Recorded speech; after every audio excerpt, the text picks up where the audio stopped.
Okay. Next naman na pag-usapan natin ay kung paano lagyan ng laman yung bobbin natin. No, ito. Paano ba sila lagyan ng sinulid? Yan. So, usan natin yung makina natin. Yan. So, mapapansin ninyo sa sewing machine ninyo, itong bakal na to sa taas.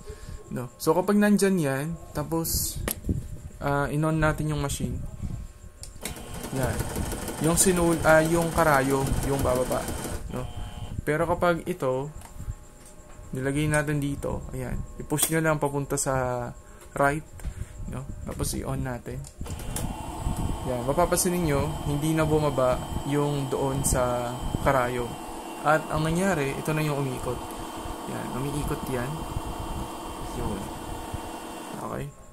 So, kapag gusto niyo naman nahi ulit, ibalik nyo lang yan dito.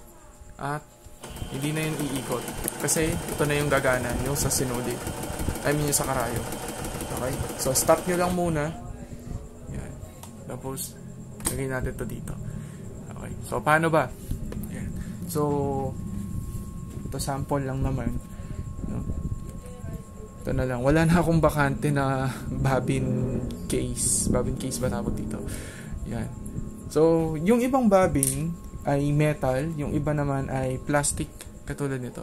So, ito mapapansin niyo meron siyang sabitan dito. Yan. Kasi dyan yung sinulid, no? Yan. Sinasabi siya dyan. Pero hindi lahat kasi may ganito. Katulad ng iba dito. Yan, wala naman silang ganun. So, meron sila butas. So, para saan ba yung butas na yan? So, ang gagawin natin, sige, sample ko. Maglayo muna tayo ng sinulid, no? Doon sa lagayan ng sinulid ng ating machine.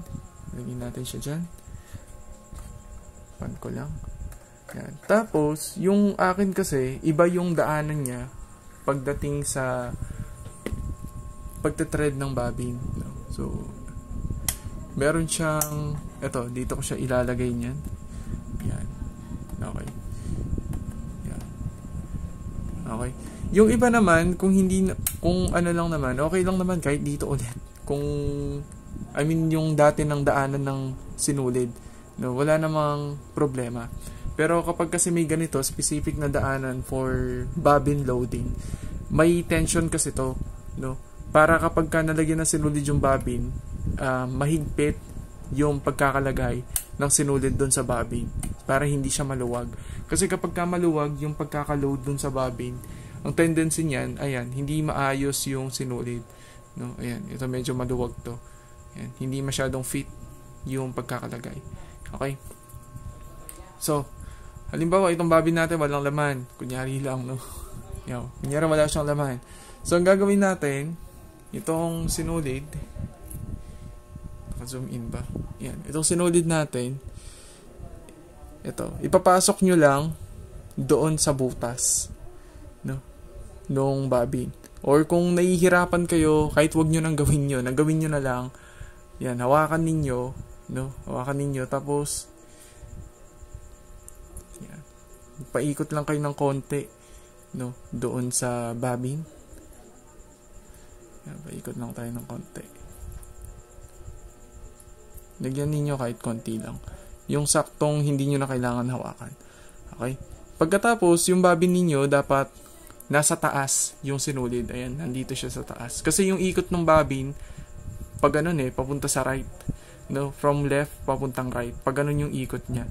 Okay, so dapat pag ganyan. Kasi kapag nasa ilalim yung sinulid, at pag ganito yung ikot niya, hindi yan kukuha ng sinulid. Tatanggalin niya yung sinulid. Okay?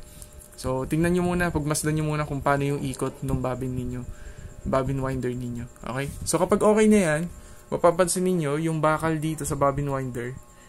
Yan. Meron siyang ganito. Yan. Parang pang-lock kasi yan. Nag-i-spring yan, no? Yan. Yung dry skin ko na naman sa daliri ko. Anyway, ayan, ilagay natin yung bobbin dyan. Yan. Okay? So, magkiklik yan, no? Hintayin ninyo mag-click. Yan. So, mahigpit na. Pag okay na, start nyo na yung machine ninyo.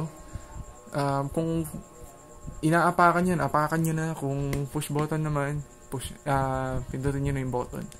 Yan. Okay. Tapos, ayan, ikot lang. At maglo-load na yan.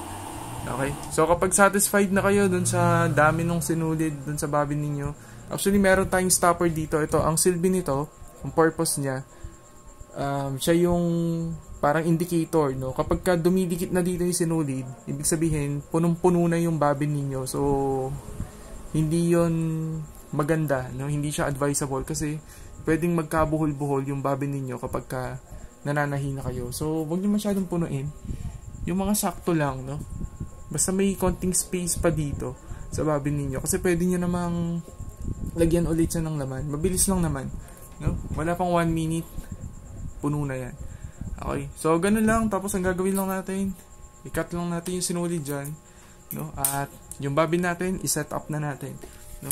Ilagay natin sa bobbin case or bobbin holder. Okay, so yun lang.